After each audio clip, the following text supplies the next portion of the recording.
is 3 p.m. live from our studio in New York City. I'm Julie Hyman. That's Josh Lipton. This is Yahoo Finance Live, and here's what we're watching this afternoon. Another criminal takedown in the crypto sector. Binance founder and CEO Changpeng Zhao, also known as CZ, stepping down from the crypto exchange and pleading guilty to money laundering charges. The news weighing on Bitcoin, but it does not mark the end of Binance's legal problems. We'll take a deeper dive coming up. Plus, the earnings report Wall Street has been waiting for. Nvidia, the chip giant, reporting after the closing bell, and the bar is very high. The question isn't really whether the company will beat estimates, but by how much. We're going to have the numbers as soon as they hit the wire and expert analysis. And the drama not over at OpenAI. Sam Altman and the board are reportedly now negotiating Altman's return to the company.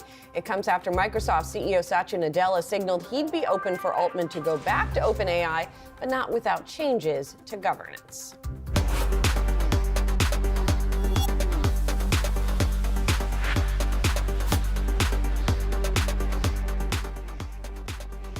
Let's get you up to speed on the market action right now. We've got stocks that are wavering a little bit here in today's session after the rally that we saw yesterday. Not a big decline, but we are seeing tech lead to the downside here, off by about 0.5%. And technology within the S&P 500 is also the biggest drag. That index down about 0.2%, as is the Dow. That's a drop of about 62 points. On the plus side today, we've got healthcare, materials, and consumer staples that are doing better in the session. All right, and we're going to turn now to our top story. That is shares of Nvidia. Check them out. They are trading lower right now ahead of their third quarter report out after the bell. Of course, Julie, all right, so you're down about 0.7%. But if you're an investor in Nvidia, not too much to complain about. This stock is going into this print red hot. You've been hitting these record highs.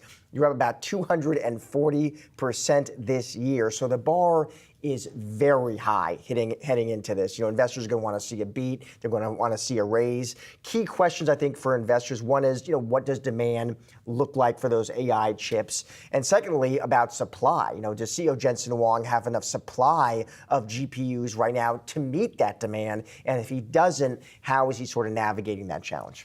It has been rare, I think, in both of our careers that a stock has performed so well and still has so much bullishness surrounding it. Yet that is the case with Nvidia. I can't think of another situation where a stock has rallied 240% year to date, has 0 sells, only 3 holds, 60 buy ratings, and every note that I've read and every person that we've talked to thinks that they're going to do great. Now, that doesn't necessarily mean the stock is going to do great in the wake of the report, but that fundamentally, the people who follow the chip industry and follow this company think that they're going to continue to perform well. One of those folks is Srini Pajjuri over at Raymond James. In his note, anticipating this quarter, he said another strong quarter, and he says a 5 to 10% revenue beat and raise is likely. He is especially looking forward to any commentary on China. That could be the one sort of chink in the armor, so to speak. We've already gotten some commentary from Nvidia on export controls and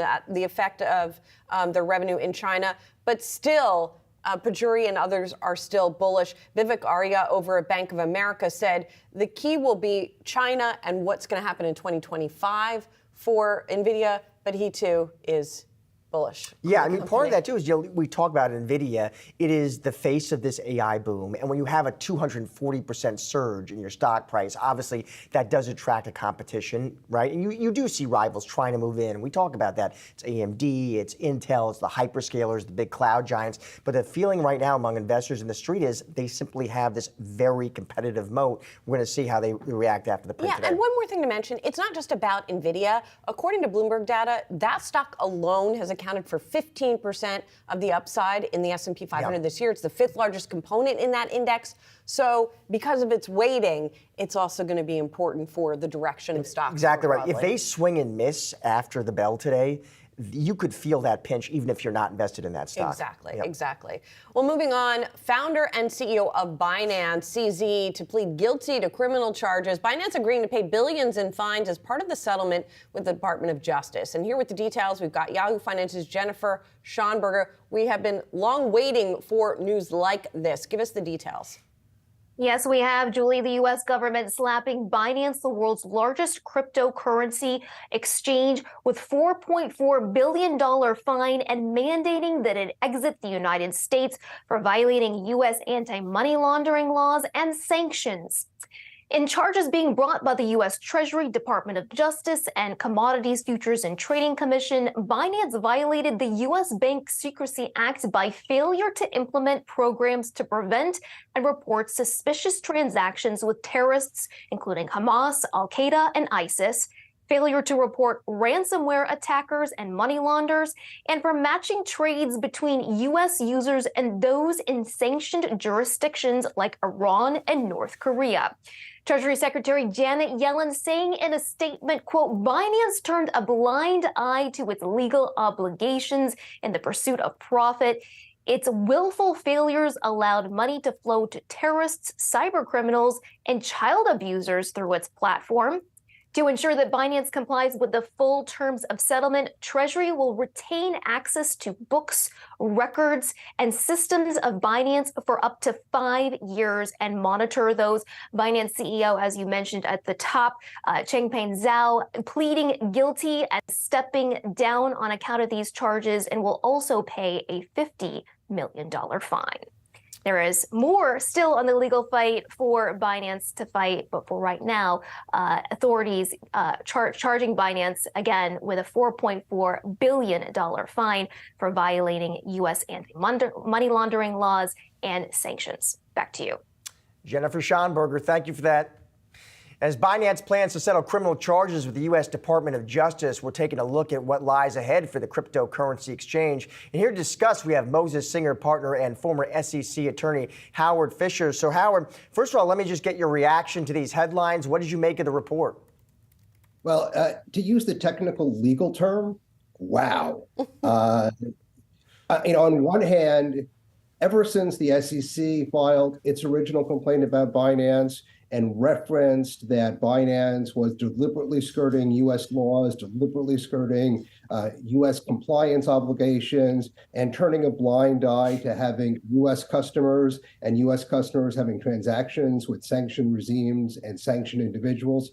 Ever since that, it was a foregone conclusion that there would be some kind of criminal action because those allegations were criminal violations as well as violations of the securities laws. So on the one hand, given all of that, it's not surprising that this happened, but a $4 billion fine, guilty verdicts on both a corporate level and an individual level, those are never not shocking, especially when the allegations are as outrageous as the ones in the indictment. It's still also somewhat shocking that all of that can be true and he can still retain control of the company and it can keep operating. How do we sort of think about those two things happening? And what do you make of the fact that regulators agreed to that part of the deal? Yeah, I mean, there was some concern in the industry that if there was going to be a criminal charge levied against Binance and against individuals at Binance, that would end up shutting down the company. And I think there was some concern about the disruptive effects that would have, not just in the cryptocurrency world, but in the global economy writ large. I think that in some ways, this has to be seen as somewhat optimistic for the cryptocurrency sector, precisely because, as you pointed out, they're not shutting down the company. And by not shutting down the company, it's almost an implicit recognition that there is some role in the global economy and in the global financial sector for the digital asset sectors to survive. So I think that ultimately, this might be optimistic for the sector. But Howard, here's my question for you, and I go back to you as an attorney. If Binance is allowed to keep operating here, is that an issue in terms of, are there lessons learned for the industry after all this? Well, I think there are lessons learned. I mean, first of all, they are going to be very closely monitored and managed by the Justice Department and by others. So they're not going to be allowed to just keep operating as before. Also, I think one of the things that's not said, or at least not perceived yet, is that by cooperating with the government and by allowing the government to have access to their operations, what Binance is doing is allowing prosecutors to trace some of the improper transactions that they alleged occurred, which might lead to recoveries against sanctioned individuals, might lead and probably will lead to future prosecutions. And might lead to the tracing of asset flows to, as you said in the opening, entities such as Hamas or other terrorist organizations. So I think by keeping it open, they do facilitate further criminal actions and further regulatory actions as well. Howard, one of the things that defenders of crypto will say consistently is, you can commit fraud, that you can have nefarious purposes with all kinds of financial instruments, cash being among them. But the more that cases like this pile up, is that a valid defense? Is there something about crypto, inherent in crypto, that makes it easier to facilitate this kind of stuff?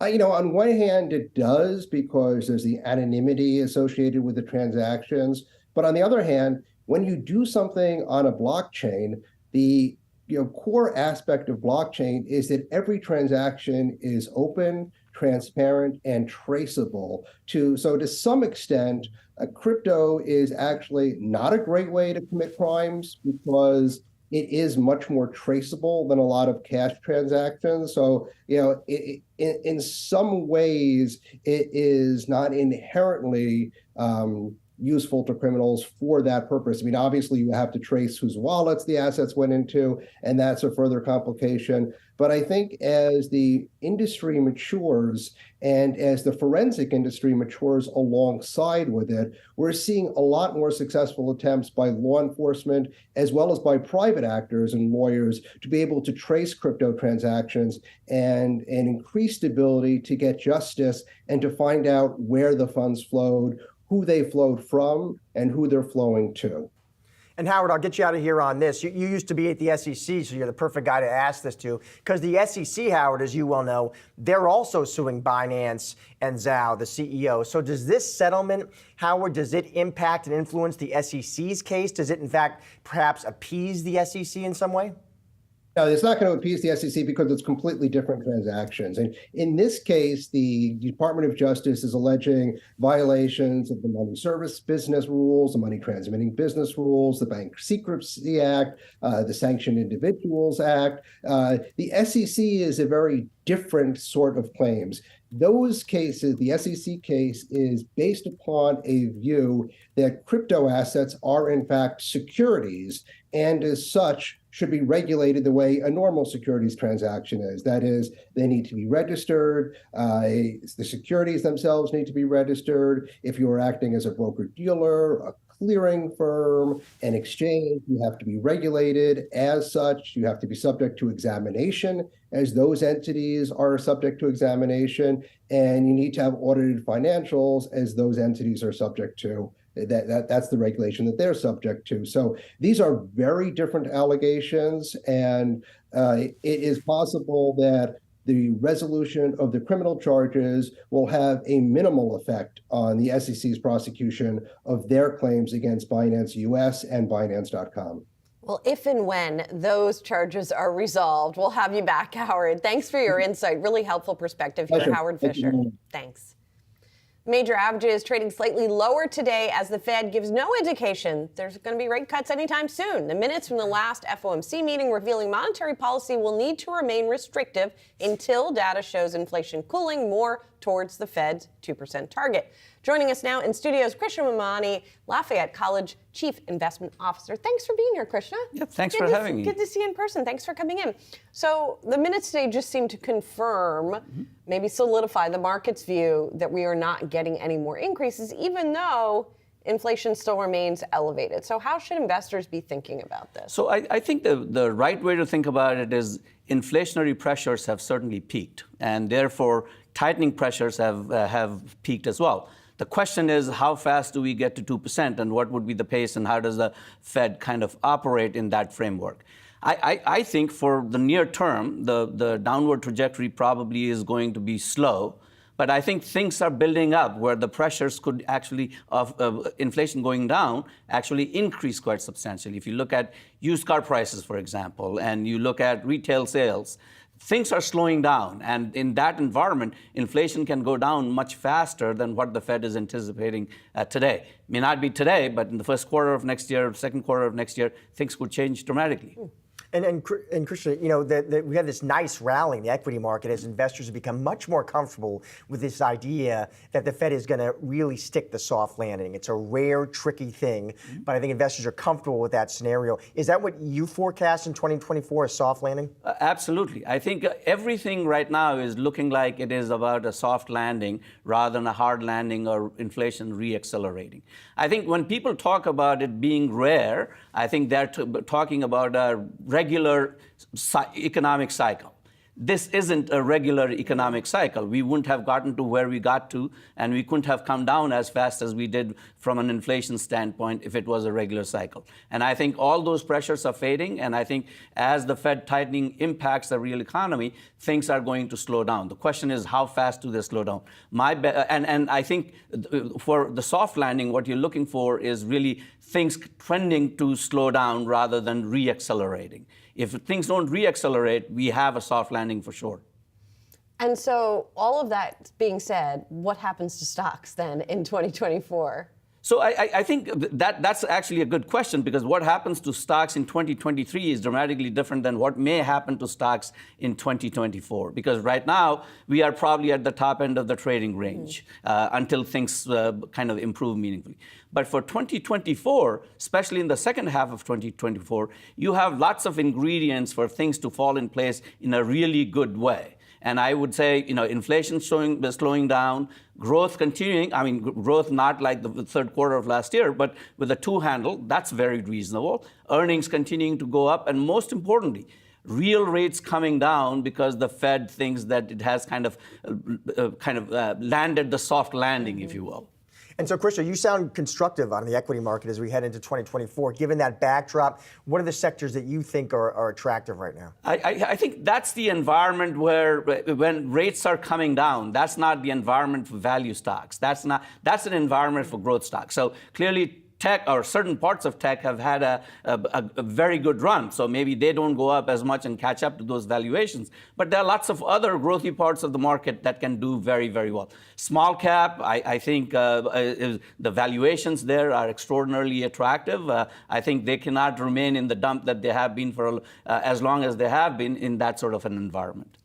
Well, I'm sure I've asked you this before, but it's been a while since we've talked. So you managing an endowment, and you've been a veteran in the financial industry and have managed institutional funds as well. Managing an endowment, how is that a little bit different in terms of what your mandate is? And can you go out the risk spectrum a little bit when you see opportunities like that?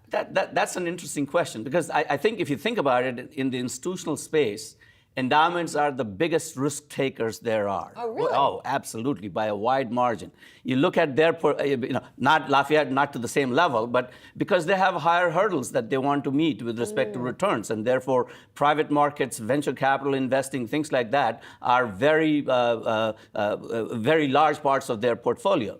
So they take substantial amount of risk. You know, the way you manage an endowment is from a long-term perspective. So tactical allocations in that environment perhaps is not what you're looking to do. Having said that, the growth orientation of most endowments is quite substantial. So this environment would actually work very well for endowments. Huh. Very interesting. Krishna, thanks. Good to see you. Krishna Momani talking to us about markets and endowments for that matter. We're just getting started here on Yahoo Finance Live. Coming up, a bargain at the pump. Gas prices today down more than 30 cents since last year. Will they fall more ahead of Thursday's Thanksgiving holiday? I'll be driving, I hope so. And all eyes on Nvidia, the chipmaker reporting third quarter results after the bell. We'll break the numbers and give you in-depth analysis. Plus, Sam Altman, will he stay or will he go? Altman and the board reportedly negotiating his return to OpenAI. We'll give you the latest developments when Yahoo Finance returns.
OpenAI is reportedly in intense discussions to bring back Sam Altman. That's after firing him 3 days ago and sending shockwaves throughout the tech industry. Altman was immediately hired by Microsoft, which saw shares of the company hitting record levels yesterday, but now they say they're open to sending him back. The Silicon Valley shakeup has been changing by the hour. Wall Street Journal reporter Dan Gallagher is joining us now. Dan, it is great to see you. So I guess to start, Dan, how do you think this plays out? Does Microsoft really bring in Sam Altman and maybe a whole bunch, hundreds of OpenAI employees?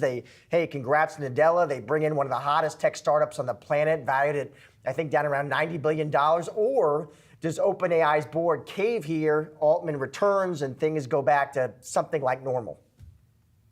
Well, Josh, only a very small number of people have any sense as how that question is going to get answered. Actually, none of them are Satya Nadella at Microsoft because Microsoft has no actual power here. So I think the only people that can really answer that are the remaining members of OpenAI's board and Sam himself. If they're obviously in some kind of discussion.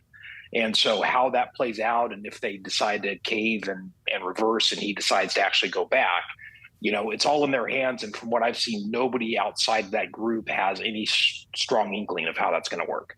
And even many of the people, it seems like inside it, don't really know what they're doing, for lack of a better way of describing it, Dan. I mean, it just feels like that there is complete disarray, not to mention the fact that we still don't really understand what happened in the first place. I think disarray is actually a mild term. This is a total mess, and I've been covering tech a very long time, and I've not seen a case like this, especially one where a company of this size, we're talking more than 700 people, have essentially almost all threatened to quit if a board of directors doesn't essentially reverse a very high-profile decision. This is, it's huge. And it's high stakes for Microsoft too. They've put a lot of money into OpenAI, really touted the partnership over this past year, and so they've got to see the situation salvaged in some way. I think hiring Sam and offering up to hire, pretty much everybody at OpenAI is was the best move they could make at the moment. But I think their ideal situation would be for Sam to go back to OpenAI and to have that leadership situation resolved. And yeah, what do you make of Satya Nadella's leadership here? How do you think he's navigated this drama? I mean, reportedly he had, Daniel, basically no warning whatsoever this was happening. How do you think he's sort of managed it? Probably as well as he could have in the circumstance, and the circumstance wasn't great. Again, they put so much money into this company, but actually have no say at it. So for finding out, it sounds like he found out like literally minutes before the news hit. Like when the rest of us did. So I think finding a way to hire him and bring in OpenAI again, that was probably the best thing they could do, as opposed to watching OpenAI fizzle and have all that talent kind of dispersed to other startups. But at the same time, again, Microsoft kind of now is in the situation where they've touted how important this partnership is. Now you're starting to see them get the word out of, oh, we've got great AI in-house, we can do this ourselves, and they're kind of trying to have it both ways now, and it's really hard to do that. You have to wonder too if Microsoft is not the only big investor in OpenAI, right? You have Thrive Ventures, you have Kohl, and among others, and you have to think that they're among those who are also pushing for Altman to return because they don't want their investment wiped out. So you wonder, in the wake of all of this, if you also will have a rewriting of the organization of OpenAI, where the nonprofit part just goes away. As you say, Microsoft technically doesn't have control, but could we see a situation where they will, along with the other investors? I think that's certainly possible. I mean, it's pretty clear that the only way Sam Altman's going to go back is if things are changed structurally at OpenAI, so the kind of situation doesn't happen again. So if he doesn't, they don't come to some agreement, like, they may keep their structure, but OpenAI sounds like it may largely cease to exist, at least in the way it has been. So if Altman goes back, then yeah, it gets interesting because, what do Microsoft and the other investors do to say, hey, we'd like actually to have some say here. We'd like to have some protection for us. And can they get that? It's certainly possible. It's a big what if right now because there's still a major, major hurdle to cross before you even get to that. And Dan, I'll get you here on this. It's just a question I have about valuation, how you would think about it. OpenAI, reportedly valued around $90 billion. Let's say, Dan, Sam Altman did return to OpenAI. And so OpenAI staff, they stayed put. It returned to something like normal. Do you think that valuation would hold, or do you think it might take a hit just given all the drama, the mess that we've seen here over the past few days? It's possible they could hold it, but I don't think they could hold it immediately. I think what's happened has legitimately scared anybody with an eye towards investing in it. So I think what they would need is some time to actually, if he came back and made some changes in the structure and showed that the company was operating stably, possible they could get something around that. But again, if they got back and then he went out like next week to try to do that, I don't think that would work. So I think you would need a little time, a little breathing time for investors in the world to kind of see, have things stabilized here. Is this company going to be different going forward? So the answer is yes, but not right now. Well, the latest reporting says they're trying to figure this all out before Thanksgiving, and hopefully that is true for all of our sake and what we're going to be doing over the holiday weekend. Dan Gallagher from the Wall Street Journal, thanks so much for being here. Thank you for having me. Well, Bank of America is out with its 2024 forecast for the S&P 500, and the strategists there are bullish, saying the index will hit an all-time high. Yahoo Finance's Josh Schaefer has the details, and I know you've been on watch for all of these forecasts, so how does this one stack up? Yeah, Julie, this is one of the higher ones we've gotten so far. So Bank of America looking for 5,000 out of the S&P 500 by the end of 2024. That would be about 10% from where we are right now, give or take. Remember, of course, we've had a rally in the S&P 500 for about 2 weeks now, so not as big of a return as you maybe would have saw out of that call if it had just come out, say, 2 weeks ago when some of these other outlooks were coming out. But a big part of this, and I want to get to a couple key points here from B of A, and one of them being that they sort of have been calling for the earnings recession to be over. They called that before this current quarter. We're seeing that right now, profits starting to turn positive for S&P 500 companies. Earnings are coming positive. So they're sort of saying that's going to carry in and we're going to see more and more growth there into 24. Of course, profits or earnings are what drive stock movements, more or less, or one of the bigger drivers of stock movements. So to see that going positive and see that growing is a big part of B of A's call here. We should note that their economics team thus far, that 2024 outlook isn't out yet, but they're not in the recession camp. They see the economy growing, so they see sort of companies growing with it. Another point I want to hit on here is just investors have already been talking about the bad news. It was one thing they highlighted, and I sort of got a chuckle out of that, but it's an old adage, right?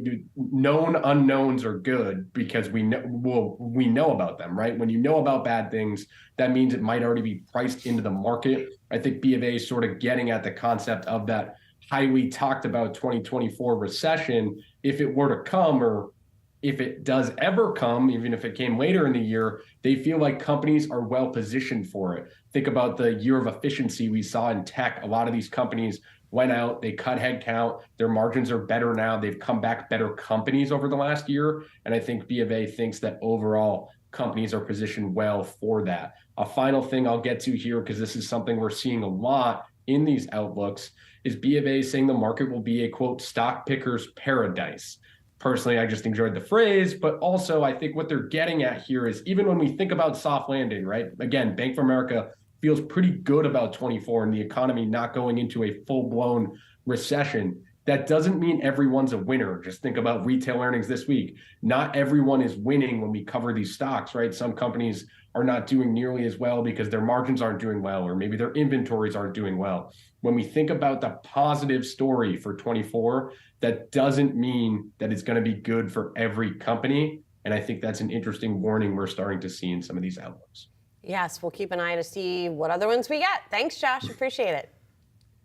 Coming up, shares of Abercrombie and Fitch trading higher today following its third quarter earnings report. We'll hear from the company's CEO, Fran Horowitz, after the break.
Turning now to today's trending tickers. First up, let's have a look at Lowe's. It's down more than 3% in today's trade right now. The headline here, Julie, is they cut the forecast for the second time this year. Now see same-store sales dropping 5%. Before this, they expect a decline of between 2 and 4%. They also trimmed the profit outlook. I thought the commentary on the conference call was also interesting. Execs talking about this greater than expected pullback in DIY discretionary spending, especially, they point out, in bigger ticket categories. So a theme now we've been hearing, and perhaps more cautious consumer out there. Yeah, and not just from Lowe's, right? We've heard now from a number of different retailers who have said big ticket items are one of the things that are problematic.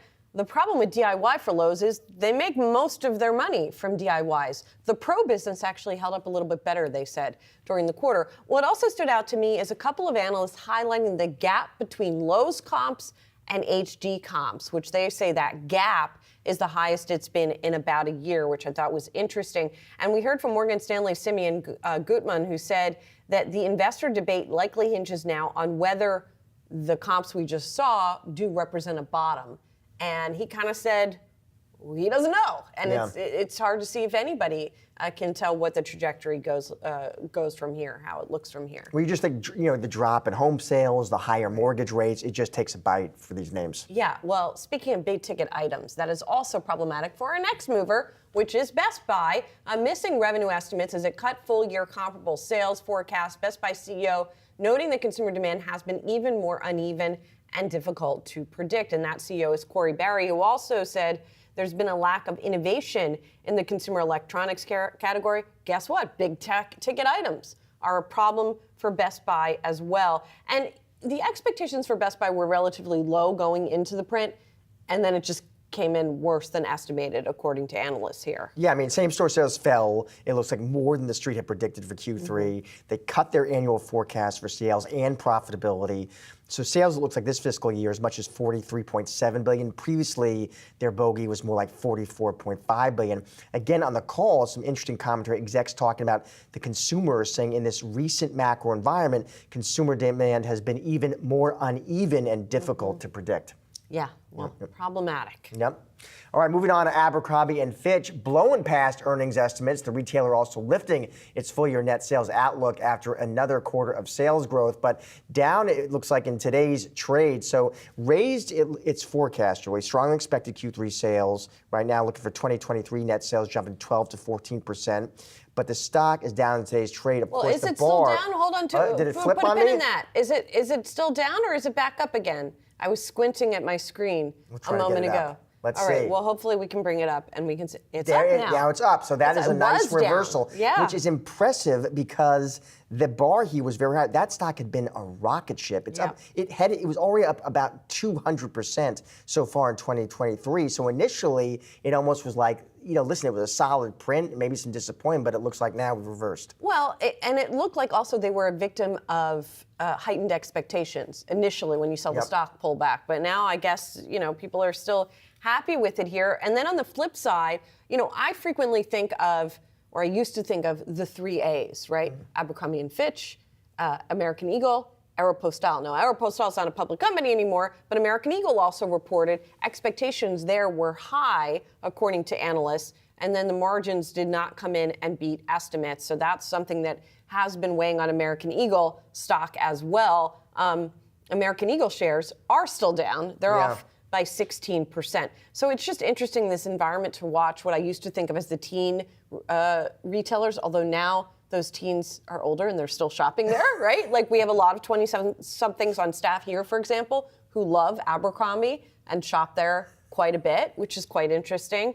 And so that's been supporting the numbers. Yeah, it's an interesting reaction. Solid Q3 results. They increased guidance. They're now looking for full year revenue to be rise by a mid-single digit percentage. It had been low single digits, but not good enough for investors. Well, guess what? We're going to get much more right now on these Abercrombie numbers because our Brian Sozzi had the chance to speak with Abercrombie and Fitch CEO Fran Horowitz on the company's latest upbeat results. Horowitz detailing what was behind the company's growth in the third quarter. for a minute. First of all, I mean, this quarter and this year to date really represents the culmination of years of hard work. You've been following this story for quite some time, and you know that we've done a lot of work, bottoms up, in every single function to make sure that we are a different company today. Abercrombie Adult, super exciting. I mean, the 11th consecutive quarter of growth, the women's and the men's women's businesses both performing. I think that's testament to a lot of things. The fact that we've expanded our age cohort, we've expanded our category offerings. We're seeing success around the world. I mean, our regions are performing, our channels are performing, all good. And then to your point on Hollister, a lot of hard work went into that. Second quarter in a row, seeing some nice growth. The team, really dug in last year when the whole teen market took a little bit of a step back. And our team focused on the customer, the assortments, and very proud of what they have out there right now. Fran, we're several weeks into retail earnings. I go back, I looked at Target, looked at Walmart, looked at Kohl's, looked at Macy's. Apparel, not good, really across the board, some warm weather, whatever it is. Consumers continue to just not make a lot of discretionary purchases. Abercrombie, I think, is a discretionary purchase. How do you square that with what we're seeing in the economy and what the results show from your brand? Yeah, I guess, two key things. First, the consumer has an opportunity, the consumer has a choice on where to shop, and they are choosing us because the product, the voice, the experience is what they're looking for. And that's a result of staying close to the customer and really understanding what they want. Really importantly, though, Brian, this lesson that we learned from COVID about keeping our inventories lean is really paying off. Our inventories are clean. They are a result of testing and learning, and the supply chain being back on target and being able to be fluid is really a big win for us. We built a muscle into our sourcing and into our logistics team that's really helping us drive the business. I can't believe I'm going to say this, Fran, but double-digit sales gains, your inventory was down 20%. Are you just running out of things in some of these stores? Listen, we're not. That's the good news, right? I think pre-COVID, I think the retailers chased every last sale, and there was a lot of sales that were just not profitable and you didn't want to have them. And today, it's much more important to stay lean and make sure you have the right assortment in your inventory. Very important point you mentioned. You mentioned this on the earnings call too, I think. The age band of the shopper in the Abercrombie and Fitch brand, now 20 years old to 40-year-olds. I guess I'm not allowed to shop in there. I kind of just slightly fall out of that 40, a little bit, Fran. I should have said 40 and beyond. Okay, that's fair. That's fair enough. But is it really now that you're capturing an older consumer that has more money in their pockets than, let's say, a traditional teen consumer, and that is a large cohort of people driving these results? Yeah, I think when we decided many years ago, as you were on that journey with me, that we could decide whether we were going to have way back, right? Was it one brand or two? And we realized that we could make Hollister the iconic global teen brand and age Abercrombie up into this young millennial brand where there was a big white space in the market. So the teams are focused on the 25 plus, maybe 25 to 30 for merchandising, marketing, et cetera. But those that are shopping with us go way beyond that, and they're very excited about the fact that we have diversity in sizing and in fabrications and categories, and that's what they're responding to. Is November off to a good start for this brand? Yeah, we're encouraged with the start. We had said this morning that we were pleased with Hollister and that Abercrombie's off to a great start. Has the Hollister business, sales growth up there, can you declare 11%. Victory on that brand finally turned around? I would say 2 quarters is definitely the beginning of a trend, and I'm excited that the girls' business particularly is very strong. They've got a lot of momentum going. We're still working through the guys' business, so we've got some opportunities there, but we're seeing some categories turn. The non-denim bottoms, the fleece and the sweaters are also starting to turn, so I'm encouraged with what I'm seeing there. And you're back to opening stores again? We are. How many will you open this year, and what are your store plans next year? Yeah, so last year we was the first year we were a net store opener. This year we're going to open up about 35, so we'll be close to break even. So 35 new stores, 20 new experiences, and closing about 35 stores. So 55 new experiences in total. An exciting new strategy, though, where we're opening up these neighborhood street locations for the Abercrombie adult brand, where we are seeing a local customer. As I was in Flatiron last week seeing one of our new stores, and the associates were telling me already how we're seeing familiar faces come back in and wanting to shop, over and over again. We've opened up on Greenwich Avenue in Connecticut and Newbury Street. So a whole new exciting opportunity for us. So we haven't declared how many stores yet for 2024, but stores matter, and we are still going to be opening up stores next year. Very important, too, for your brand. I think this was at your Investor Day a couple of years ago. Called out a 10% operating margin. It sure seems like you're going to hit that this year. Is there a new run rate investors should be thinking about? Yes, in June of 2022, we had our last Investor Day, was our Always Forward plan, where we set that as our goal. The one most important thing that we said, though, Brian, was making that sustainable. And that's really our focus as we head forward, is making sure that all the foundations that we've changed in the company and built is going to drive sustainable growth and sustainable operating margin. I had a colleague remark to me, friend, that they have not been in Abercrombie for close to 10 years. Do you think the brand is still dealing with a perception issue? I think that there's an opportunity for lots of new customers to enter the brand. We've had lots of new customers enter through different categories that we've started to offer, like our licensing categories, for example, are bringing in new customers. So I think it's an opportunity. Exciting to see all these new people enter the brand. And of course, we're coming up against Black Friday. As the CEO of Abercrombie, how do you spend your Black Friday? And is Black Friday still a big day for you?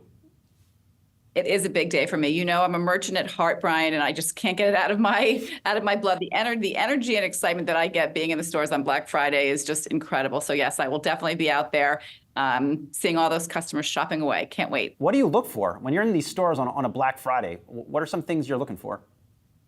I'm curious to see the groups of how people are shopping, who they're shopping with, the categories that they're going after. Curious to see what's happening at the competition. Walking through the whole mall and just doing a little visual study. All right, well, enjoy your Black Friday shopping. Fascinating quarter by Abercrombie & Fitch. I assure you that is not, this quarter is not going to be the norm out of retail by any means. Fran Horowitz, always nice to see you. Happy holidays. Yes, you too. Happy holidays to you too. Thanks, Brian. Appreciate it. And we'll be right back.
Ford will scale back its multi-billion-dollar plan for a battery plant in Michigan as demand for their EV slows and labor costs rise.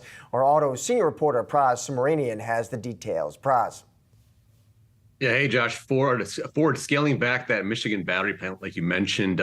Recall this plant was going to be using licensed technology from CATL, CATL, China's CATL, that is LFP style batteries that are cheaper and more powerful. But that was a hot button issue here with that Chinese technology. So now the plant is happening. They're going to go through it, but they're cutting capacity by around 43% or so, and they're not going to actually have that many people working there. They're going to go from 2,500 to 1,700 jobs, so a big cut there in terms of new hiring. In a news conference, Ford said they were looking at factors like demand and expected growth of EVs, and this weighed into their decision to sort of scale back this plant. Now, it's still scheduled to open in 2026, and the company says they're still, quote, very bullish on EVs, but growth isn't happening at the rate expected at the moment. Right, so the cutting back investment here. Just quickly, Praz, is this happening across the board here? I mean, we've heard some of this commentary from Tesla, but are we seeing the kind of cutbacks in investment elsewhere? You know, it's funny, just this morning, Stellantis signed a deal with CATL to build a battery factory in Europe. So we're seeing they take it away and they give it, right? So we're seeing some stuff here in the US with Ford and GM pulling back just a little bit from their sort of audacious plans for EV growth. And Stellantis, which was actually sort of hesitant to push forward super deeply into EVs, they're actually now scaling forward because they were kind of cautious in their approach. Look at Toyota too, same thing. They were sort of cautious in their EV plans, and now they're actually kind of expanding those and also expanding their hybrid offerings. So I think it's a bit of a mix here between certain companies that maybe were too aggressive initially. Now they're seeing that the pricing and the EV infrastructure is a bit difficult to sort of bite the bullet for buyers. So right now we're seeing a mix of companies deciding how they want to go forward with their EV plans. Very interesting stuff. Thanks a lot, Praz. Appreciate it. Thank you. Well, millions of Americans set to hit the road for Thanksgiving, and one thing drivers will be thankful for, at least the ones without EVs, falling gas prices. According to Gas Buddy, gasoline prices on Thanksgiving Day could be at their lowest level since 2020 at $3.25 a gallon. Joining us now, Patrick DeHaan, Gas Buddy head of petroleum analysis. That seems like good news here, Patrick. So talk to us about the dynamics affecting gasoline pricing right now and how long the drop in gas prices could last. A lot of the dynamic right now is simply seasonal in nature. Americans stay a little bit closer to home as temperatures start to cool down, and as we get deeper and deeper into fall and then winter, demand for gasoline typically is in full decline, and that's part of the reason why gas prices have been weakening going into this holiday. In addition, much of the nation has long switched over to cheaper winter gasoline, which is a much simpler version of gasoline in wider areas. So the system's not as fragmented, which helps reduce costs. We've also gotten a benefit from crude oil prices, which have fallen for 4 straight weeks. Of course, they have rallied here in the last couple of days, but a lot of this has put a tremendous amount of downward pressure on gas prices as millions of Americans take to the road. Where we move forward, there's some clouds on the horizon. OPEC will be meeting later this week at their annual meeting to discuss that drop in oil prices, and it is possible that they either extend cuts or actually increase cuts, which could have an adverse effect on the price of gasoline. But for now, the national average at its lowest since January. And Patrick, how much higher are those gas prices, though, right now versus, let's say, before the pandemic? Because I feel like that's what a lot of people still use as their baseline. That's what they kind of react and respond to. Yeah, so looking at the nominal price today compared to where we were prior to the pandemic, gas prices back then were about $2.80 a gallon or so. Now, if you adjust for inflation, which is certainly a hot topic right now, adjusted for inflation, the price today is not too far off the mark from 2018 and 2019. But as you mentioned, it's all about the feel. And for 65,000 gas stations now, that feel is starting to be more in line with what we saw years ago. 65,000 stations now below the $3 a gallon mark. In fact, now 13 states where average prices have also slipped below that $3 mark. So, Patrick, talk to us about what effect this tends to have on demand, because we talk about demand destruction when the prices get high. Are we going to see people driving more with gasoline prices falling back down? Well, we don't usually see much of a response in the cooler months when there's not as much of a window of opportunity. That is, Americans are stuck with their kids in school. You don't see many road trips happening in the coldest months when the snow is flying in the north. So I wouldn't expect it to lead to much of an increase in demand at all, just because the opportunity is not there for Americans to enjoy it. Certainly, if it would stick around next summer, I'm sure it would hit gasoline demand in the summer months when there is that opportunity. But for now, with economic concerns, demand has been weakening. Although I will say yesterday, according to new Gas Buddy statistics, gasoline demand compared to the prior Monday was up 7%. So that data is suggesting that a lot of Americans are already starting to hit the road. And Patrick, if prices still feel, a bit too high for some people, any kind of tricks of the trade you offer your own friends and family there? I think the number one thing, the only golden rule, is that there's really not a golden rule to filling your tank other than to shop around, use an app, of course, like Gas Buddy or Google or Waze, because without knowing what prices are down the street, you're kind of a blind consumer. So knowing where those lower prices are with the smartphone app, if you're crossing a state line this holiday, be very careful. That can either bring higher prices down the road or it can lead to cheaper prices. Using your cruise control, these are kind of the mundane everyday tips, but they're still very useful. And depending on how you pay, loyalty programs are free and they can save 5 to 10 cents a gallon off. There's a lot of different ways depending on the payment method. Of course, credit card discounts, rebates, rewards, cash discounts. There's a lot of ways to avoid paying what the street price says. All right, great insight. Patrick DeHaan from Gas Buddy. Patrick, always great to see you. Thank you for joining us. Thanks for having me. And coming up, the closing bell on Wall Street, we're checking in on the latest market moves and the top trending tickers. Stay tuned.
There is the closing bell on Wall Street. Let's do a quick check of the markets here on this Tuesday before Thanksgiving. We saw some of the gains that we had yesterday melt away today. but not finishing at the lows. The Nasdaq off just about 0.6%. The S&P and the Dow off by about 0.2%. Obviously, tech under some pressure today ahead of Nvidia numbers, which we are anxiously awaiting after the bell today. They'll be coming at any moment. And ahead of that, we have been seeing yesterday and into today, at least on an intraday basis, some record highs in some of these large cap tech names. Let's get to one of those large cap tech names, by the way. They're included in our training tickers. We're talking about Amazon. Those shares are not higher today. They're down about 1.5%. There was a report that the company's founder, Jeff Bezos, is selling off around $1 billion worth of shares. It comes as he unloaded about $240 million worth of the stock last week. Now, this does not look to be anything fundamental, any kind of change in his view of the company. At least according to the reporting, it has to do with his philanthropy, right? He has given away a lot of money. He said he's going to continue to do so. And you need some liquidity to give away. So yeah, when you're worth an estimated $170 billion, sure. sometimes you got to. What's a billion here or there? What's a billion here or there? I will say the reports do indicate too. Like he has said in the past that he sells at least $1 billion of Amazon stock a year to fund his rocket startup. Mm-hmm. So maybe that's what you're seeing here. And listen, he also says he's moving right to Miami. So maybe you have to raise cash quickly. I mean, it's not cheap there. It's not cheap. You want the real estate. Especially not if you're doing it, Bezos and Sanchez style.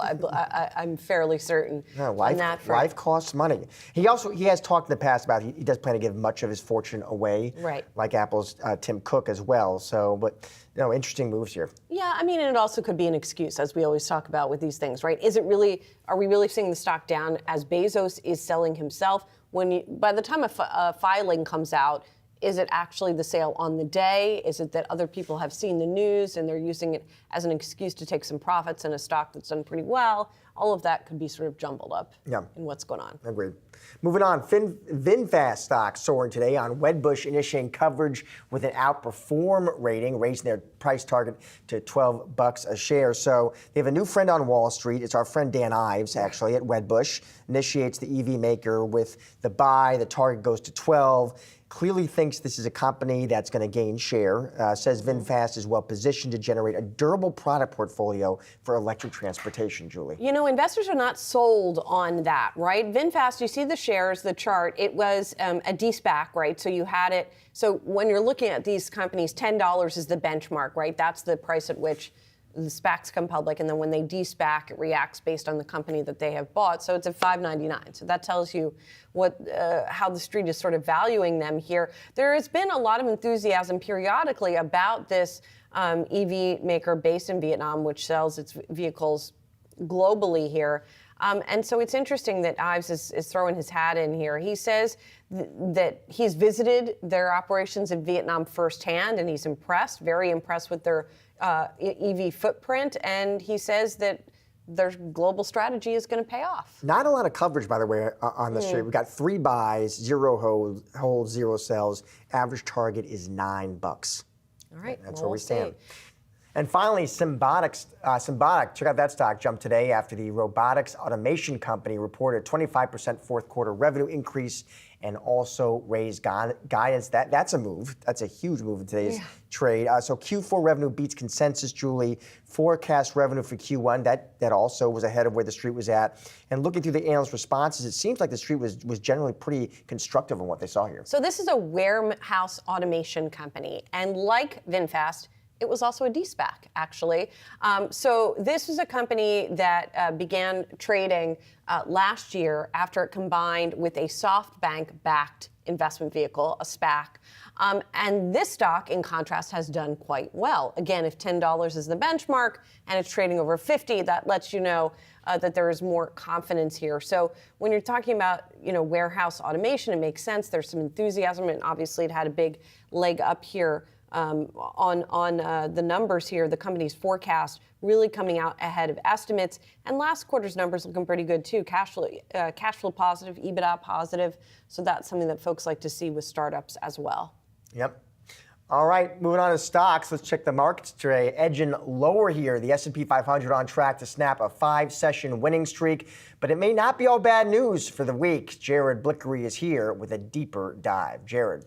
That's right, Josh. Tomorrow, the best day historically, that would be Wednesday of the Thanksgiving week. And here I have it mapped out. The S&P 500, the Nasdaq, Russell 2000, and then each day, Monday through Wednesday, and then Friday as well. We skip Thursday. And then pink, we have the whole week. And the S&P 500 is up about 6/7% going back to 1961.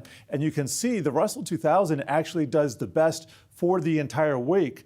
And I just want to show you, if you had invested only in Thanksgiving weeks since 1961 through the present day, you would be up 42%. So if you invested $1,000, you would have $420 in profits over that time period. Monday is, it's been kind of a loser historically. That would be down 5%, but the others would be up. And Wednesday, looking the best, up 19%.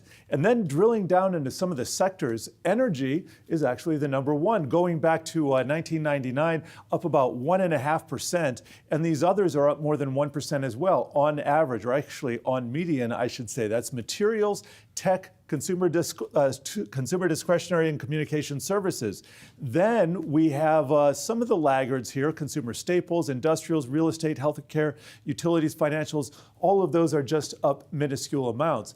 But just thinking about the seasonality trade, we have a lot of bullish seasonality into the end of the year. We have something called the January effect. We have, that's where small caps outperform in January, but that actually starts in mid-December. We have the Santa Claus effect. And then also November, December, January, that is the best 3-month time of the year to be in the market, on average or in median, going back at least 50 years. So you put it all together, there is a trade where you enter the Tuesday before Thanksgiving, that would be today, by the close, and then you sell on the second trading day after the new year, at the close of the day. That is up a whopping 80% of the time, posting gains of 2.57%, going back to about the 1950s. So lots of bullish seasonality around. I do have something complimentary. This is my VIX fear gauge seasonality, January through December. And you can see this cyan line, which drops, drops, drops.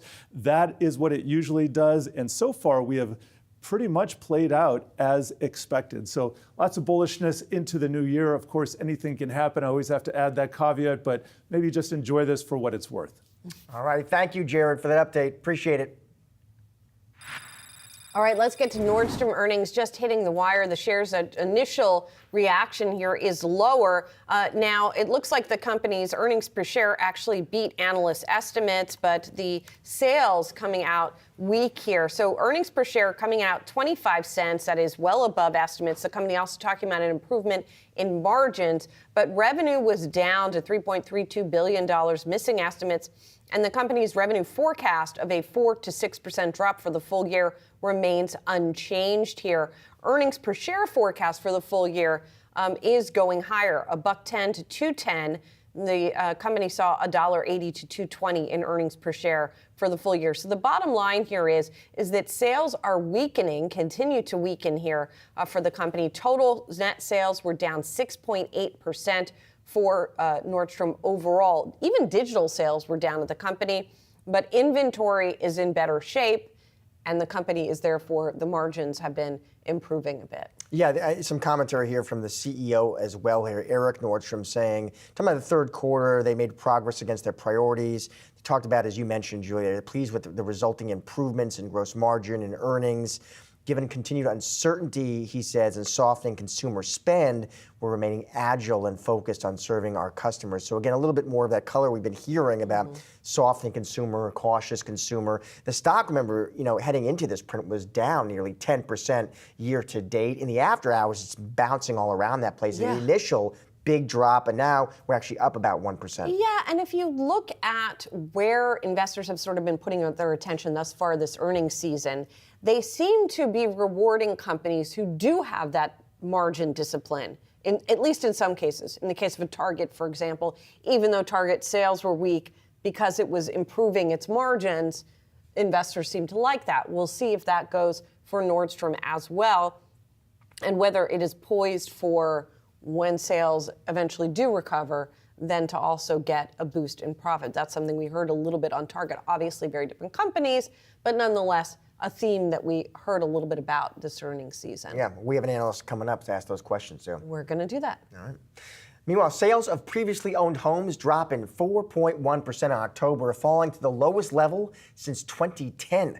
The National Association of Realtors noting the decline in sales comes as prospective home buyers experience persistent lack of housing inventory and elevated mortgage rates. Here with the full picture of the housing market heading into 2024, we have Realtor.com chief economist Danielle Hale. So Danielle, thanks so much for joining us. Existing home sales fell by 4.1%. What did you make of this report, Danielle? It didn't seem like the housing market is changing all too much here.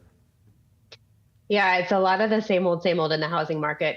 Home sales continue to be weak, and in October, we saw them hit a new low for this cycle, so the lowest that we've seen since 2010, as you noted.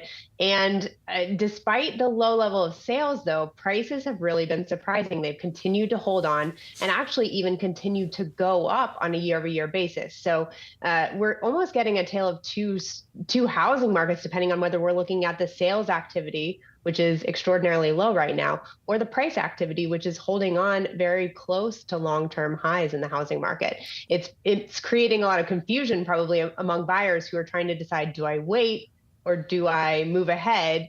And so we're in this interesting holding pattern for a lot of potential buyers. Well, what should they do? Should they wait or should they move ahead? I mean, you know, if you've been tracking the housing market for a long time and you're seeing these sort of confusing conditions, what does history tell us about what could happen when prices will start to soften? Yeah, so trying to time the housing market is a lot like trying to time the stock market, which is really, really difficult to do, much easier to do with the benefit of hindsight. But for households who are at this point where they're thinking about making a move, ready to make a purchase and trying to decide whether to go forward or to wait, my advice would be this. Inventory is still incredibly low, and that is the binding constraint for most households. It's hard to find a home that you like, that fits your needs, that meets your budget. If you can do that in today's market, I would say that's a sign that you can move forward. If you can't find a home that fits your needs and your budget in this market, which is tough with prices close to high, long-term highs, I think that's a time to step back, reevaluate your options, maybe consider renting for a longer period of time before moving forward. And you mentioned, Danielle, inventory here. So the month supply of, it looks like existing homes, Danielle, for sale, it edged up from 3.4 to 3.6. What would a balanced market look like, Danielle? Is it more like, is it 5 months? Is it 6 months? Yeah, historically in the 5 to 6 month range, it's been a long time since we've been anywhere near that range. So, it could be that the market is shifting to a new normal where it can be in balance at a lower supply. But I think it's fair to say with prices still going up, we're far from that. And our research shows that we haven't had enough home building over the last decade, and that hasn't really changed. We are seeing new construction, especially on the single family side, stay relatively elevated. We're on pace for close to 900,000 single family housing starts this year, which is good news, and it's helping to relieve some of the inventory and supply pressure, but it's not quite enough. And so for most households, trying to find a home that fits needs and the budget is really the biggest challenge. So Danielle, I am curious, in general, if someone has a mortgage versus is paying rent, which are they paying more for on a monthly basis? And if we are seeing this real waiting game being played by renters right now, if they're paying less for rent, is that actually sort of prolonging the consumer spending cycle? Yeah, that's a great question. So our recent analysis, we do a monthly rental report, and our most recent look at this question found that in all but 3 of the 50 largest markets, it is cheaper on a month-to-month basis to rent rather than to buy. So people who are looking purely at the short-term monthly costs are going to find that they'll save more money renting as opposed to buying. Now, if you're thinking about the long-term picture and you're planning to stay in a home long enough, you're going to get a different answer. You can use a rent versus buy calculator to sort of help you figure out where that break-even time point is. We have one at Realtor.com. But for most households right now, renting is the more affordable option, the lower cost option. And that could, in fact, be boosting consumer spending. At the same time, another probably bigger factor in consumer spending is the large pent-up amount of pandemic-era savings that were exaggerated for a lot of households who had a mortgage by their ability to refinance. So that is boosting consumer consumer spending, it's also one of the reasons why we're seeing a bit of a lockup in the housing market right now, as many existing homeowners are choosing to stay put and hold on to their lower current mortgage rates, as opposed to trying to find a new mortgage at today's rates, which are more than double rates that people have locked right now. Danielle Hale, thank you so much for your time and insight today, Danielle. Appreciate it. Absolutely. And coming up, Nvidia out with Q3 results. We're going to bring you the numbers and in-depth analysis. It's after the break.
Nordstrom out with mixed third quarter earnings. Adjusted earnings of 25 cents, topping estimates. Net sales of $3.2 billion were down year over year and missed expectations. The retailer also narrowing its full year earnings guidance, but it actually raised it overall. Joining us now, Morningstar equity analyst David Swartz to talk about the numbers.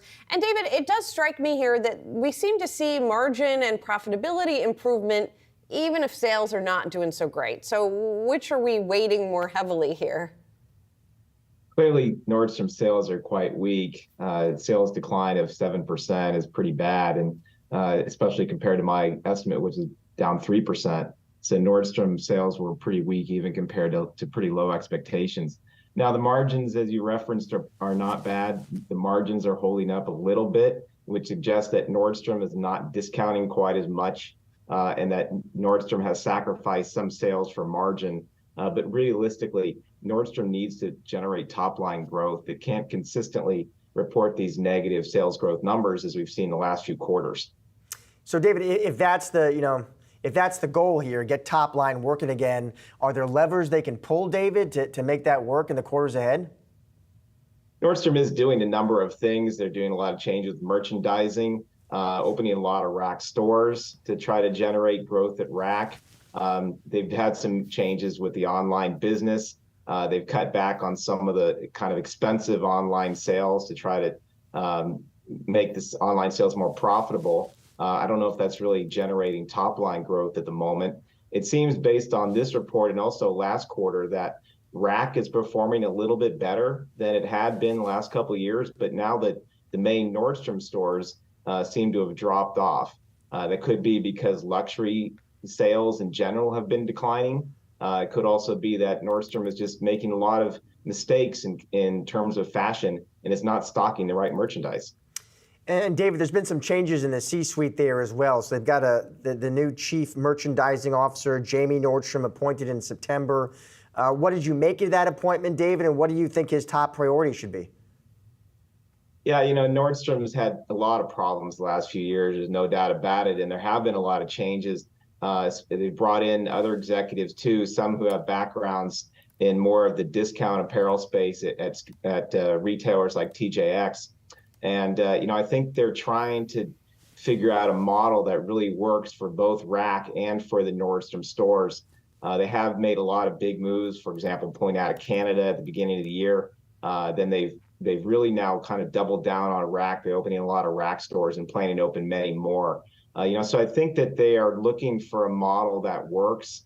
They're trying to really capitalize on Nordstrom's strengths, which are in its high fashion and sort of its luxury labels and also fashionable labels that aren't necessarily luxury, and also in beauty, where Nordstrom is quite strong. And then at rack, I think that Nordstrom realizes that it can't be a discount store like the other discount stores. It needs to be more competitive by offering brands that people cannot find at other discount type stores. And so I think Nordstrom's making a lot of changes there to try to make sure that they have the merchandise in the stores that people really want and at the right prices, because Nordstrom has been struggling with that the last couple of years.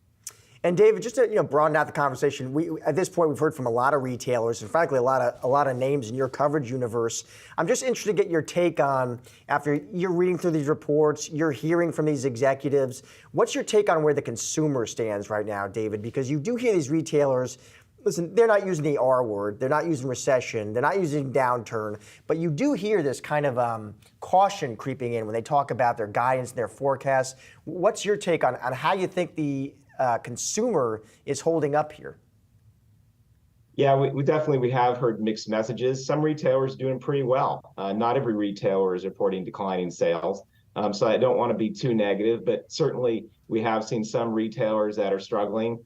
Department stores, if you look at both Kohl's, which reported this morning, and Macy's last week, their sales were down. They weren't unexpectedly down, but it's definitely a difficult period right now for apparel sellers in general. A lot of them are just struggling to find the right merchandise that people want to buy. We have seen a shift in spending away from buying clothing and footwear. I think a lot of people are spending more money on travel and things like that, and less on maybe consumer goods that had been pretty strong sellers before the last 18 months or so. So I think, we are seeing a lot of mixed messages. Generally, consumer spending is fairly weak. But, like I said, we have seen retailers that have been reporting good numbers too. So it really just depends on the company's execution and the merchandise that they carry. David Schwartz, thanks as always for joining us, for that insight, David. Appreciate it. Thanks. And we have earnings from Nvidia, a lot to get through here, so bear with me. So revenue from the company more than tripling overall to $18.12 billion. That is versus the about $16 billion that analysts had been estimating here. Gaming revenue stronger than estimated. Data center revenue, a monster number there, $14.5 billion versus the $12.8 billion. But let me cut to the chase and tell you why the shares are declining. It has to do with China. The shares right now, and obviously they could bounce around a little bit, but in the statement, the company is saying sales to China have consistently contributed about 20 to 25% of their data center revenue over the past few quarters. We expect that our sales to these destinations will decline significantly in the fourth quarter of fiscal 2024, though we believe the decline will be more than offset by strong growth in other regions. And it's interesting because if you look at the fourth quarter revenue forecast, it's $20 billion, plus or minus 2%. Analysts have been looking for $17.9 billion. So even with the China commentary, it looks like Nvidia is pretty confident that things are going to continue to grow. So Josh, I'm still trying to parse through all of this, but those are the things that really stand out to me. The company beating by a wide margin in earnings, in sales. The only place where there was a little miss was in automotive revenue last quarter. The fourth quarter forecast, leaving it ample room to beat estimates, but the China commentary weighing on the shares, at least initially. As we can see, even right now, the declines it looks are like it looks like it's battling right back, Yeah. which is really remarkable. I mean, the stock was up 240% year to date heading into this print. It roared into that print, so expectations were very, very high. Now it looks like in the after hours, we're actually now battling back to the flat line here. Of course, you're going to wait for the call. You want to hear what CEO Jensen Huang has to say. I do think you're right to call out China. A very important market for NVIDIA. Of course, we've seen the U.S. government tightening chip export restrictions. That's been a concern. I know analysts, investors on that call want to hear from Jensen Huang about how they're navigating that challenge. I think also it's going to be interesting to hear what they say about products in the pipeline, the H200. That is this company's next big AI chip on the way. What does Jensen Huang think demand is going to look like for that in the quarters ahead? That'll be another key question in the call. Yeah, and I can tell you what he said in the statement here. He says our strong growth reflects the broad industry platform transition from general purpose to accelerated computing and generative AI. That, according to Jensen Huang, that's the commentary from the statement here. And he's talking about the waves of demand now for these large language models. He talks about the first wave was LLM startups, consumer internet companies, global cloud service providers, and now he's talking about nations and regional service providers that are investing in AI clouds. So, you know, and this reflects, I had to laugh when I looked at this statement, I gotta tell you, Josh, because this is what we saw earlier in the year when Nvidia came and just shocked everyone with the scope of the size of growth that they were expecting, the size of demand related to AI. And it just keeps, I mean, these numbers are still pretty astonishing from a company that is this size. Yes, China, to be sure, looks like it is going to be a challenge for the company. But if what Wang's estimates for growth, for potential growth and continued sustained growth in demand from AI comes to fruition, and a lot of folks on the street thinks that it will, I mean, it remains pretty incredible, even if it is tough to meet the lofty expectations that are being priced in. Yeah, and they were lofty for sure.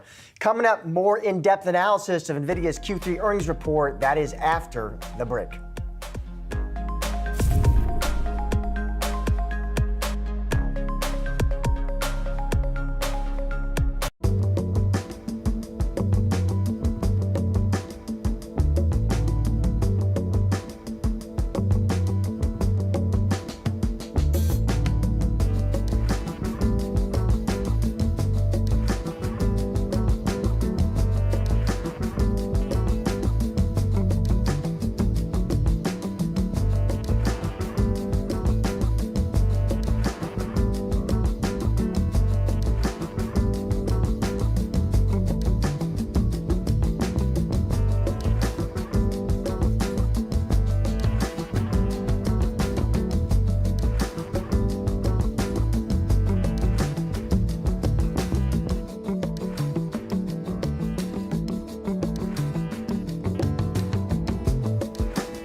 Nvidia just reported earnings for the third quarter, beating on both the top and bottom lines. The shares right now are down about 0.75%, but really they've been bouncing between gains and losses. On the plus side, almost all the numbers beating estimates, the forecast leaving room to beat estimates, and once again seeing just incredible amount of growth. On the downside, the company making a warning about sales in China. Here to dig deeper into the numbers, Patrick Moorhead, CEO and founder of More Insights and Strategy. Patrick, once again, Josh and I just sort of flabbergasted by the size of the gains here when you're talking about a 34% gain quarter over quarter, 206% gain in revenue year over year. But China obviously is a real issue. So what do you think? So I'm surprised, but I'm not surprised. I mean, right now, when it comes to foundational models, the training of them, NVIDIA is the only game in town. And there are some competitors coming up with inference solutions like AMD and Intel is getting this market, but they can name their price. And it's in a supply constrained environment. I think NVIDIA could have done even better in this marketplace. And quite frankly, as it relates to China, I think that we have to wait and listen to what they say on the call. But what's very clear in the CFO commentary is they're going to more than make up for this potential downfall in China with all the other regions out there. So, and Patrick, it was great to see you, first of all. And I just want to double tap on that point you just made there. You think they could have even done better if Jensen Huang and his team, Patrick, had been able to get the supply of GPUs they needed to meet that demand? 100%. TSMC is constrained on wafers, packaging when it comes to these advanced solutions through TSMC is hard to get as well. I mean, they could have easily hit 18 or 19 billion this quarter had they been able to meet demand for CSPs, for enterprises, for SaaS companies, all across the board.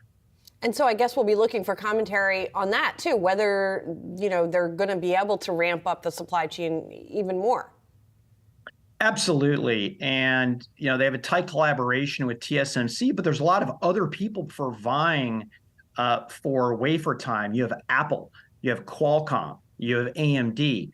NVIDIA is important, but they're not TSMC's largest customer. And again, it's as much about the packaging as we used to dismiss years ago as it is about the wafer or that core chip that used to be very simple to put together. And Patrick, let's talk about some new products too. They recently unveiled the H200. That's their next big AI chip. That's coming soon. What would you expect, Patrick, demand to look like for the H200 in the quarters ahead? Yeah, so I see it as a drop-in replacement for the H100. It has more memory addressability, and oddly enough, came out right around when AMD announced their MI300X.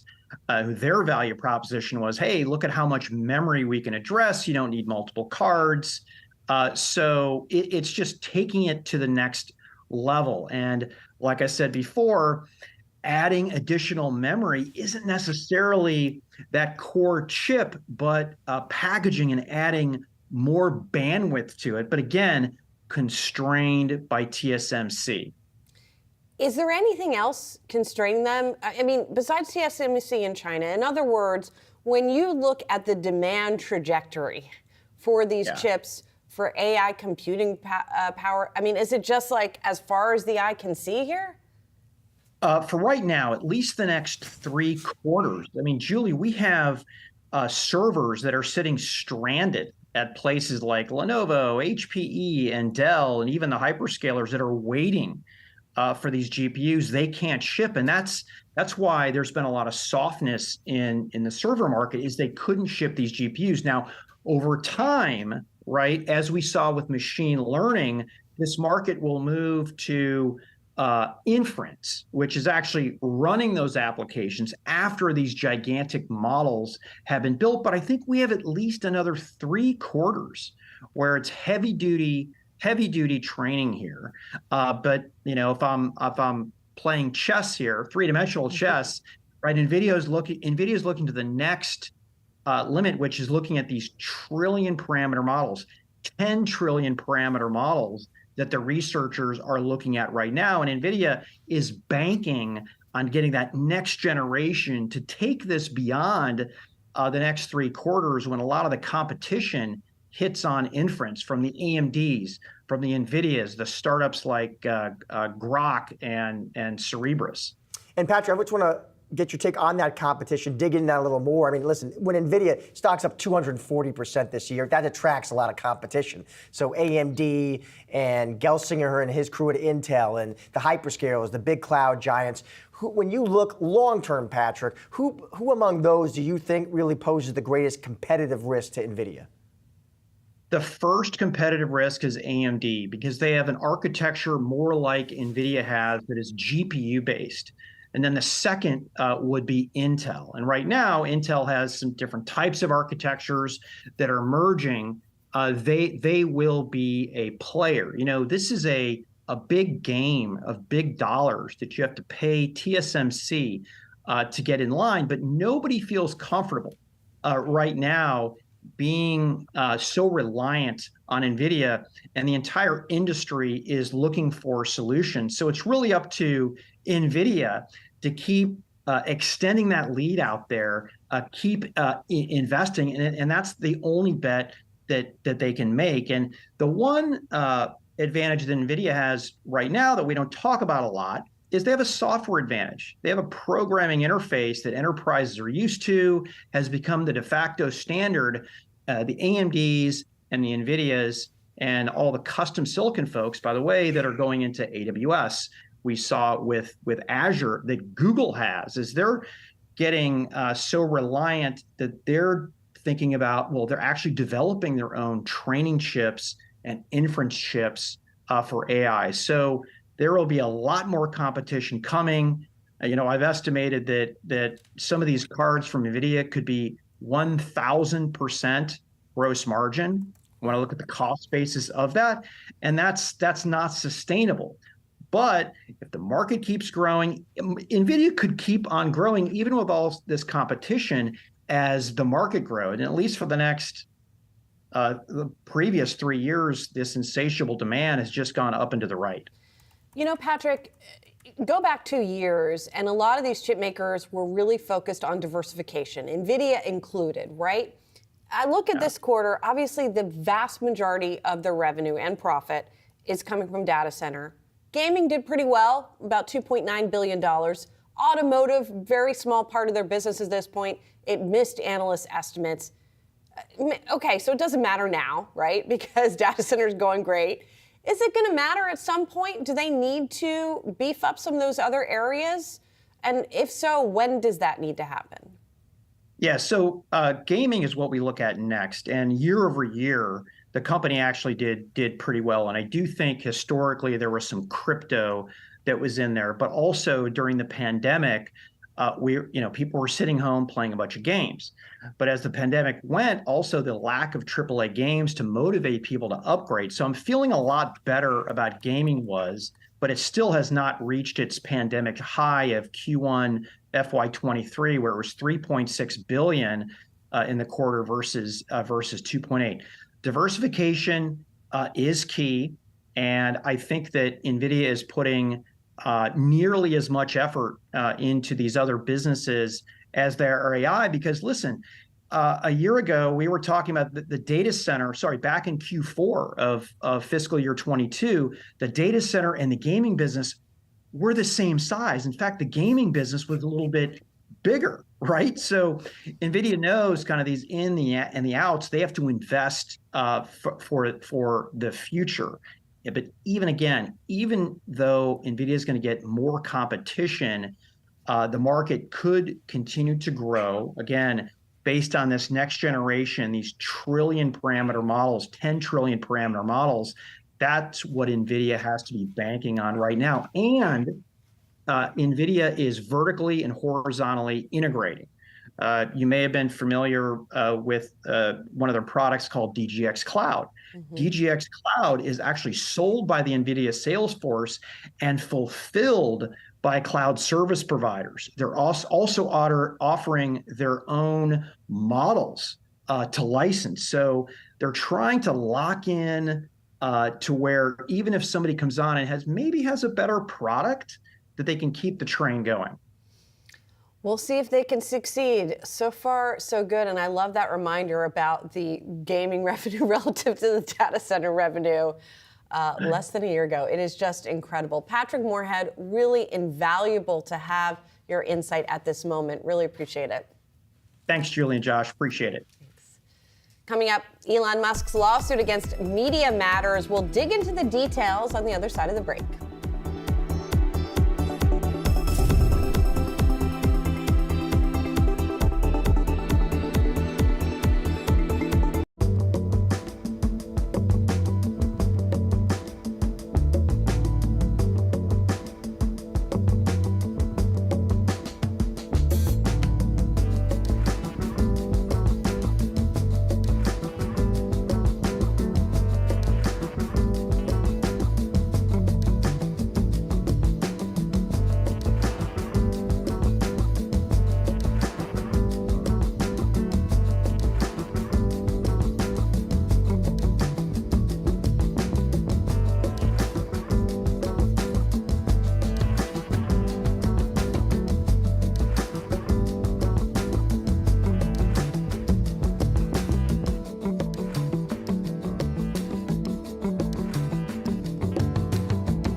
Elon Musk, X-Corp, formerly Twitter, is suing the left-leaning media watchdog group Media Matters over its report about ads on X appearing next to anti-Semitic content.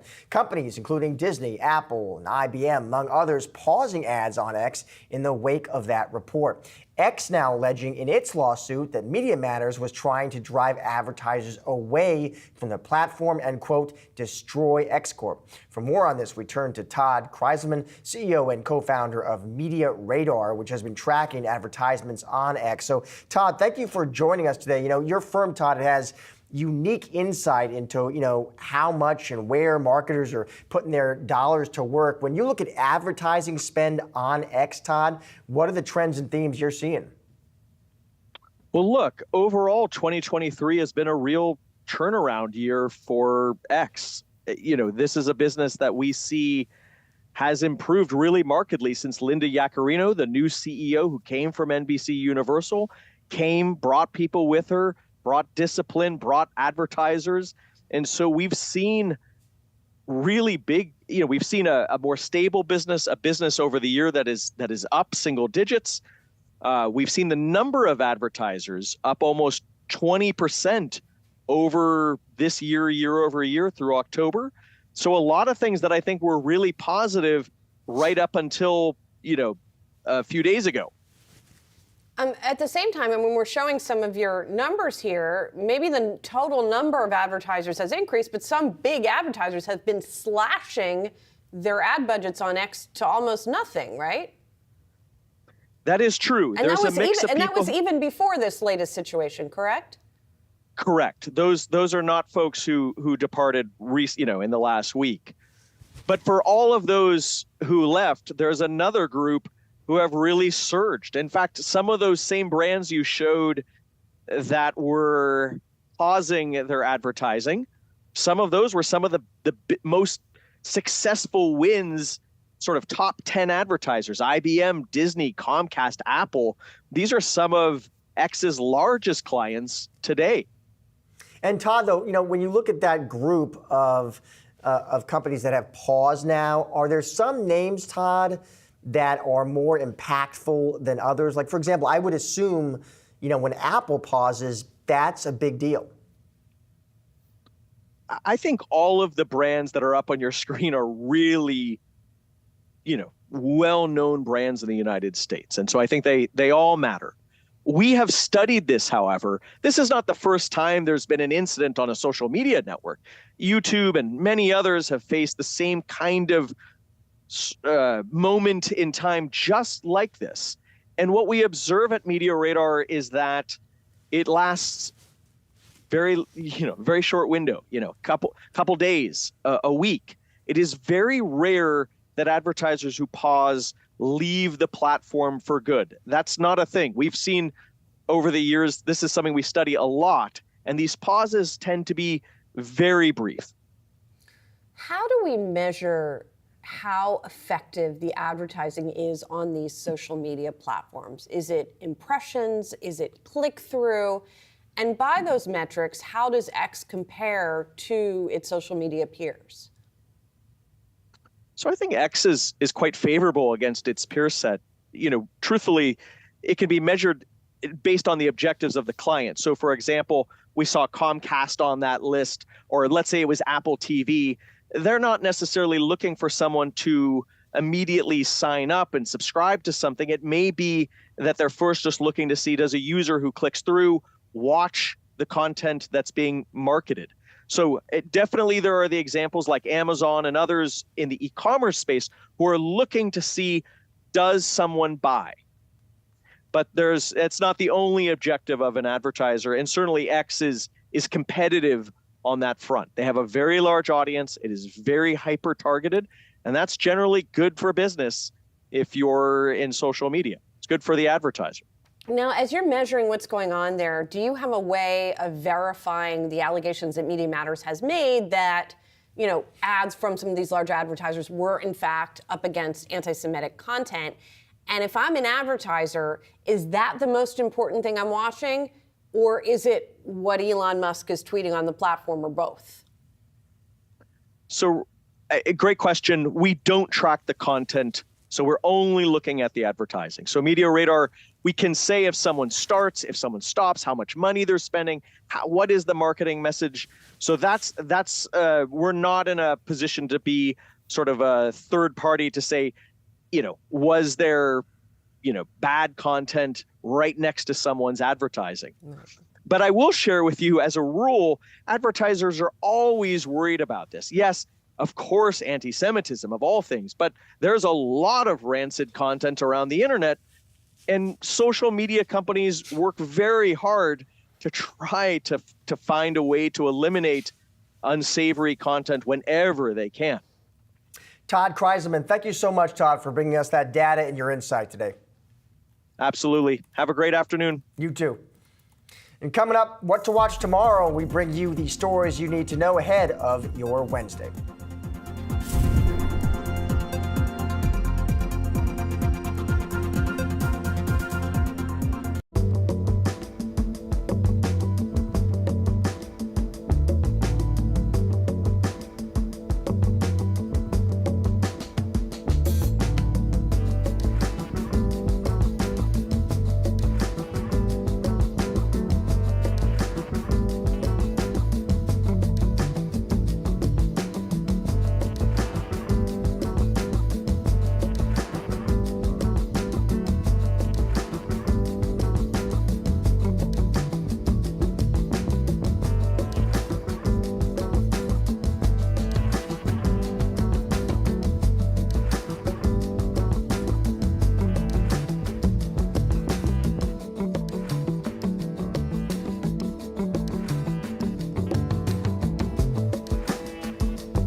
Got to look at some trending movers after hours, starting with HP Inc. The company still suffering from a weak PC demand market on the enterprise side. The shares moving lower after reporting revenue was down by 6.5%. That's a bit of a steeper drop than had been estimated. CEO Enrique Lora saying that he's looking ahead to a stronger 2024. And indeed, there are a lot of questions about whether the PC market has indeed bottomed. He seems to be pointing to that potentially. But if you look at the current quarter in the company's forecast, it says profit ex some items will be 76 to 86 cents a share. The midpoint of that, though, is below the 85 cents that analysts had been projecting. Fiscal fourth quarter revenue from consumer PCs was down by about 1%. Printing unit revenue, $4.4 billion. Let's also take a look at some of the other movers that we're watching here. Autodesk shares moving higher by about 4%. The company raising the lower end of its adjusted earnings forecast. It also raised its revenue outlook for the full year. This after third quarter numbers beat analyst estimates. Subscription revenue up 11% for the company, even as maintenance net revenue, although that's a very small number, did fall here. But overall, the company beating estimates. And the fourth quarter forecast coming out strong here. And then finally, Urban Outfitters. This is an interesting one here. Those shares up by nearly 2% here. Earnings beating estimates. Sales also beating estimates here. And looking at the different divisions, Urban Outfitters a little shy of estimates. Anthropologie beating. Free People missing sales estimates by a little bit. One interesting, more minor part of the business, smaller part of the business that got a flag was the clothing rental service that Urban Outfitters runs, which is called Newly, had its first profit since it was launched back in 2019. That is a milestone that rival clothing rental service Rent the Runway has not yet met, although it's different tiers. So interesting story there for Urban Outfitters. And here's a look at what to watch on Wednesday. It is the final full day of trading for the holiday shortened week. There's some economic data on the calendar, including jobless claims, durable goods orders, and consumer sentiment. On the earnings front, the only major name reporting is going to be Deere. We're also going to be following developments, of course, on Sam Altman's possible return to OpenAI. Reports say the goal is to resolve the leadership chaos by Thanksgiving so employees can have some certainty over the holiday weekend. Wednesday also expected to be one of the busiest travel days of the Thanksgiving weekend, but it could be tough for travelers as storms move up the East Coast, bringing heavy rain. You traveling Wednesday night or Thursday? That's not good news for the Liptons or the Heinens. No, I feel like. I'm traveling Thursday. All right, you could be in the clear. I'm hoping. Yeah, we'll see. Be a little bit better. All right, that'll do it for today's Yahoo Finance Live. Be sure to come back tomorrow, 3 p.m. Eastern, for all of your coverage leading up to and after the closing bell. Have a good night.